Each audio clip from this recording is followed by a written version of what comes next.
이 대한민국과 대한민국 국민을 배신한 역적들에 대한 심판은 끝까지 한다 라는 것을 천명합니다. 그들이 아무리 위기를 벗어나고 국민을 잠시 속일지라도 역적들 배신자들에 대한 심판은 우리 공화당이 살아있는 한 끝까지 하겠다는 말씀을 다시 드립니다. 12월 11일 이번 주부터 12월 11일부터 12월 16일 5일간에 걸쳐서 제가 사무총장, 조직국장, 법률부국장과 함께 전국 순회 조직위원장, 당협위원장 교육을 합니다. 아무튼 각 지역에 계신 조직 당협위원장님들이 꼭 참석하시고 주요 당직자분들도 같이 참석하시면 됩니다. 당이 가고자 하는 길이 우리가 지금 하고 준비하고 있는 것이 또 조직 당협위원장님들이 해야 될 일이라든지 우리 공화당의 여러 가지 업무적인 내용들도 아마 심도 있게 다루게 될 겁니다. 12월 11일부터 행사가 있다는 것을 말씀을 드리고 12월 11일 날은 대전시당에서 오후 3시에 충청지역 조직위원장 교육이 있고요. 12월 12일 날은 대구시당에서 저녁 7시에 대구 경북지역 조직 당협위원장 주요 당직자 교육이 있고요. 당에서는 주요 당직자 운영위원분들이나 주요 당직자들도 같이 참석을 해주면 좋겠습니다. 각 지역마다 13일 날은 부산, 울산, 경남, 부울경 지역을 부산시당에서 저녁 7시에 교육을 합니다. 14일 날은 최고위원회 때문에 빠지고요. 15일 날 저녁 7시에 서울, 인천, 강원 지역에 대한 조직위원장, 당협위원장 교육이 있습니다. 16일 날은 경기 지역 조직위원장 교육이 있습니다. 중앙당사 대회의실에서 있습니다. 중앙당사 지금 그 사무실 확장이 지금 진행 중에 있습니다. 아무튼 각 지역 조직 당협위원장 교육 때 각 시도당의 핵심 당직자 분들도 같이 참석하셔서 여러 가지 말씀을 나눌 수 있기를 바랍니다. 12월 9일 날은 사실은 이 대한민국에 있을 수 없는 그 소위 자당의 대통령을 배신한 그런 치욕의 날입니다. 각 지역마다 제가 조금 전에 말씀드린 대로 대한민국과 대한민국 국민 자유민주주의 체제를 배신한 역적에 대한 심판은 끝까지 그들의 심판을 하겠습니다. 제가 그런 말씀을 드렸을 겁니다. 돌에 새겨서 영원히 후대들에게 전달하겠습니다. 돌에 새겨서 그들의 치욕의 이름을 돌에 새겨서 전달하겠다는 말씀을 드립니다. 지금 현재 저희들이 지금 전국을 보면은 문재인 좌파 독재 정권의 붉은 저과대가 흔들림의 균열의 조짐이 있습니다. 그 제일 바깥에는 언론 방송이 있죠. 문재인 좌파 독재 정권을 지지하고 민노총을 중심으로 한 언론 방송들이 있고 그 안에 관료들이 있습니다. 관료들. 지금 언론 방송과 관료 조직이 흔들리기 시작한 거죠. 그리고 바깥에 세 번째 있는 것이 소위 말하는 그들의 이념과 사상을 같이 하고 있는 연대 조직입니다. 실질적인 좌파 연대 조직들. 지금 좌파 연대 조직들도 이제 뭐 각 당은 당대로 지금 그 조국을 지지했던 사람들도 서로 갈라지고 이런 좌파 연대 조직이 있고 그 마지막 그 앞에가 더 지금 민주당이 있습니다. 민주당 당이 있고요. 이제 당이 이제 흔들리기 시작하면은 마지막에 소위 말하는 몸바들이 있는 겁니다. 몸바들이 이 5개의 벽들을 문재인 이 좌파 독재 정권을 에워싸고 있는데 지금 세 번째 단계까지 무너지는 조짐이 보입니다. 이게 확 무너지기 때문에 정치하는 사람들 다음에 뭐 어떻게 생각하는 이 정당은 또 더불어민주당은 과거에도 그랬듯이 다음 레임덕 현상이 일어나면은 현직 대통령을 빨리 버려버립니다.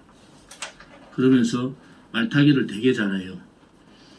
그러고 새로운 권력으로 집중하면서 문재인 좌파 독재 정권을 쳐냅니다. 그거를 가장 잘 아는 소위 노무현의 죽음을 봤던 사람들이 문재인만큼은 그런 상태를 만들어서는 안 되겠다라고 한 것이 대깨문들입니다. 그들이 지금 상상할 수 없는 일들을 벌이고 있음에도 그들 또한 민심이 떠나고 국민들이 버리면은 그들 또한 버리게 되는 겁니다.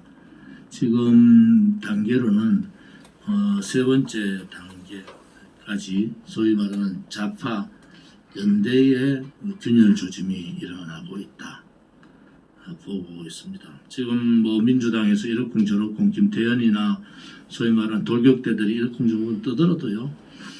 좀 추미애 저래도 추미애가 제일 먼저 도망가서 탄핵 의결한 사람이에요. 정당의 특히 좌파들은 버릴 카드는 아주 매몰차게 버려버립니다. 지금 문재인 떠들다가요.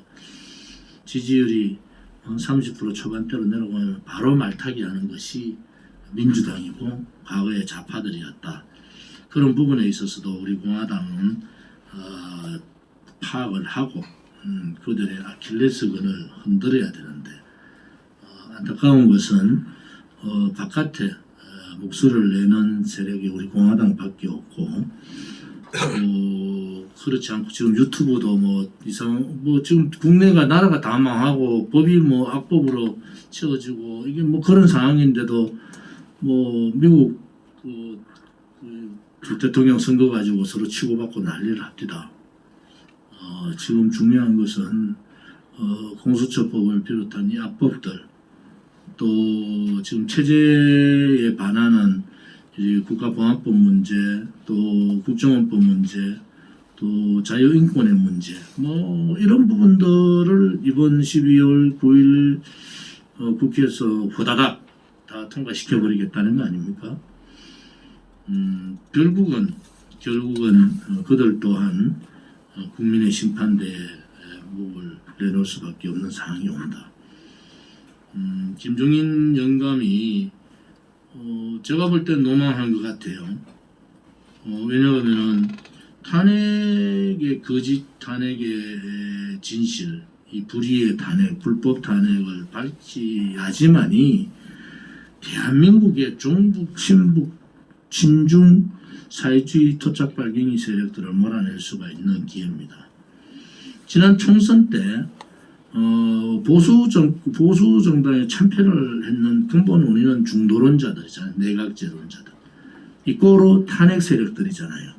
이 탄핵 세력들을 쳐낼 수 있는 절호의 기회를 놓쳐버렸습니다. 부정선거 문제. 저는 부정선거에 대해서 일견 옳다고 보는 사람이고 법을 제가 냈던 사람이지만은 순서가 있는 겁니다. 탄핵 세력들, 내각제 세력들, 중도론자들을 쳐내야지 오늘 같은 이 사태가 벌어지지 않는 겁니다. 그때 그들을 쳐내고 새로운 정계 개편을 통해서 대한민국의 정치를 새롭게 갔으면은 저렇게 용기 없어서 맹모추고 있고 박근혜 대통령의 탄핵에 대해서 진실을 밝힐 생각은 하지 않고 사과를 한다는 이런 어처구니 없는 일들은 벌어지지 않는 겁니다. 지금 사태가 그런 사태예요. 지금 사태가. 그래서 저는 얘기하는 거죠. 정치는 흐르는 물과 같은데 정치는 잡아두지 못하는 거예요. 이슈도 잡아주지 못하고 항상 흐르는 겁니다. 그 이슈에 맞게 처단할 놈들은 처단을 해야 되는 거예요. 책임을 질 놈들은 책임을 지게 해야 되는 겁니다. 그것을 넘겨버리고 나면 그들은 또다시 고개를 쳐들고 자기들의 잘못을 인정하지 않습니다. 역사상 가장 추악한 참패를 했는 이번 선거가 바깥에서 하루도 빠짐없고 문재인 좌파 독재 정권하고 투쟁했던 세력을 거꾸로 몰면서 중도를 얘기하고 그들이 말하는 중도 필성론을 얘기했던 그 자들이 선거를 참패했는데도 책임지는 사람 한 사람 없습니다. 황교안은 당연히 책임져야 될 문제지만 중도론을 들고 왔던 김무성 일파들, 그들과 함께 짝짝꿍했던 유승민, 뒤에 앉아서 선대위원장을 맡았고 선대본부장을 맡고 위원장을 맡았던 김종인, 이런 자들을 처단하지 못하니까 지금 이 사태가 벌어지는 겁니다. 어떤 선거든지 간에 우파 정당이 이렇게 괴멸되는 선거를 치르면서 책임지지 못하는 과정을 겪었다는 것은 대단히 안타까운 일이다. 앞으로도 그런 과정들이 있을 거다, 이렇게 말씀드립니다. 백신 수급에 대해서는 우리 공화당이 공식 성명 발표를 했습니다. 핵심은 백신 수급 못했어요. 자, 백신 수급을 했느냐 안 했느냐? 안 했습니다. 지금 3상 임상실험하고 있는 백신을 수급했다, 그거 거짓말이잖아요. 3상에서 무너질 수도 있지 않습니까? 지금 전문가들은 2번 맞아도 62%밖에 안 나온다는 거예요.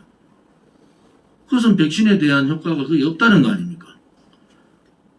그런 백신을 수급했다고, 아직 만들어지지도 않은 백신을 수급했다고 얘기하는 새빨간 거짓말들을 하고 있고, 전문가라는 몇 사람만 얘기하지 나머지 얘기하지 않습니다. 그렇게 되면 어떻게 됩니까? 내년 하반기에 갔어야지 겨우 안정된 백신을 수급받을 수 있습니다. 그러면은 대한민국 경제는 35조 날아갑니다. 혹자들은 싼 백신을 받기 위해서 백신의 안전성 때문에 지금 선진국들이 나서서 백신을 맞고 있는데 안전성 문제를 얘기하고 싼 백신 얘기합니다. 거짓말입니다. 안전성과 싼 백신 이런 식으로 가는 것이 아닙니다. 지금은 당장에 백신을 수급하는 절차를 이제 다 놓쳐버렸어요. K방역은 방역도 실패지만은 백신 수급도 실패다. 다른 선진국들이 백신을 맞기 시작해서 이제 중국 폐렴의 안정 단계로 들어갈 때 대한민국은 그때부터 백신 수급의 절차 문제 때문에 그때부터 혼란이 가고 1년에 35조가 날아가고 자영업자들은 안전한 백신을 써야 된다 얘기하는 모순이에요. 이 핵심이 그런 겁니다. 이제 의학 전문가들이 이제 어제부터 얘기하기 시작했어요. 백신 수급 제로다. 백신 수급이 없는 거예요. 우리는 지난주에 벌써 발표를 했잖아요. 백신 수급에 문제가 심각하다. 자, 그러면은 뭡니까? 다음 대통령 선거 때까지 중국 폐렴은 안 잡습니다. 안 잡는 건지 못 잡는 건지 그 상황으로 가는 거예요. 경제는 35조가 날아가고 자영업자 100만이 죽더라도 그들은 다음 집권이 더 중요하다고 보는 겁니다. 백신 수급의 문제는 핵심 포인트가 그리 가고 있다는 겁니다. 이제는 전문가들이 양심 있는 목소리를 내주셔야 됩니다. 그렇지 않고 이런 식으로 국민의 생명권을 담보로 정권 연장 또 거짓말하면서 아직도 안정성이 그것도 다 통과해도 60%밖에 예방 효과가 없는 백신을 대한민국 국민에게 맞히겠다는 그 발상 자체가 잘못된 겁니다. 왜? 백신이 95%, 97% 되는 백신이 나와 있는데 대한민국 국민들한테 60%밖에 안 되는 백신, 그것도 2대 맞았을 때. 지금 2대 맞으면 90% 간다. 다 거짓말이잖아요. 전문가들의 양심 선언이 필요할 시점이다. 그들은 K방역이 아니고 자기들의 장기 집권만을 위해서 국민의 생명을 담보로 백신 수급조차도 비적극적으로 하고 있다 이런 말씀을 드리겠습니다.